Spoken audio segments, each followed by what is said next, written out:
Hello and welcome to the first episode on this volleyball channel. Today we'll talk about day 3 of Women Volleyball Champions League. The results are more and more important already and every wrong step counts tremendously, so we'll have some great matches. We'll be talking about all of them. We'll also talk about the match of the day, the player to watch, and we'll also be talking about the team to watch for this round. So if everybody buckled up, let's get started. Let's see the matches now. In Pool A, we have Vakiv Bank, Stuttgart, Bezier and Marisa Plovdiv. The European champions of Vakiv Bank have maximum points, and I believe they will easily win this group, with Bezier and Stuttgart fighting for the second place. Vakiv Bank is one of the most powerful teams in European volleyball, and it is one of the favorites for winning this competition again. In Group B, we have Dinamo Kazan, Eczacıbaşı Istanbul, Ekaterinburg and Hamrena from Finland. Eczacıbaşı is the team to watch in this group, but Dinamo Kazan can surprise everyone. Everything will become more clearer once we get through this week's match, Dinamo against Eczacıbaşı.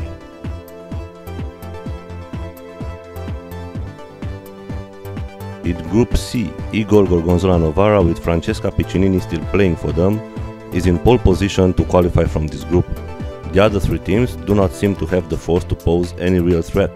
The match between Khan and Novara will clear the group, as I believe Novara will win and will put a strong gap between the first place and the rest of the contenders. The other match of the group, Łódź against Minsk, has a clear favorite to the Polish team. In Group D, the situation is very complicated, mainly because of the result between Schwerin and Imoko in the previous round. Right now, Savino del Bene Scandici looks slightly favorite, but Imoko Volley Conegliano has the force to win all the matches till the end. But first, they have to win in Poland against a second team from Łódź.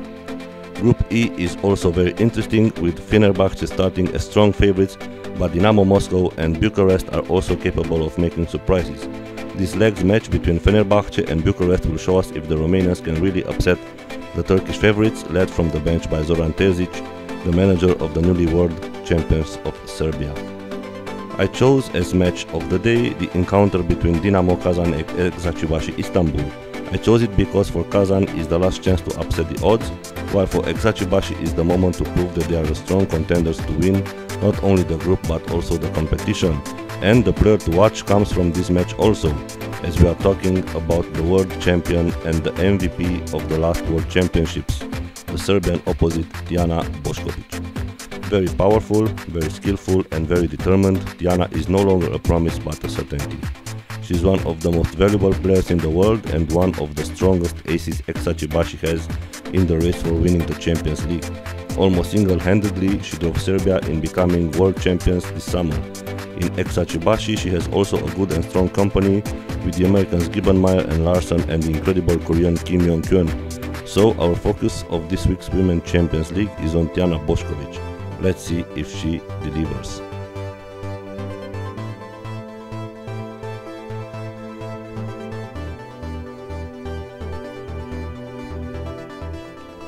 The team to watch this week in the CEV Champions League is Imoko Volley Conegliano.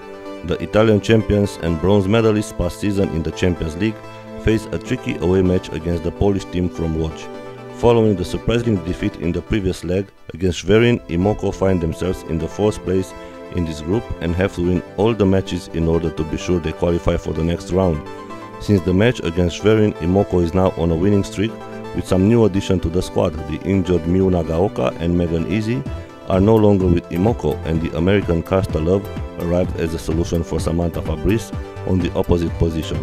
And so, coach Daniele Santarelli was able to rest some of the players and rotated the starting 6, keeping the same high value of the play, and now things seem to be back in order.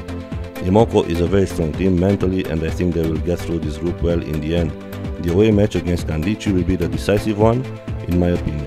I also have a feeling that Schwerin could also do a surprise with Scandici, at least in Germany, but Imoko has all to play for and everything to win.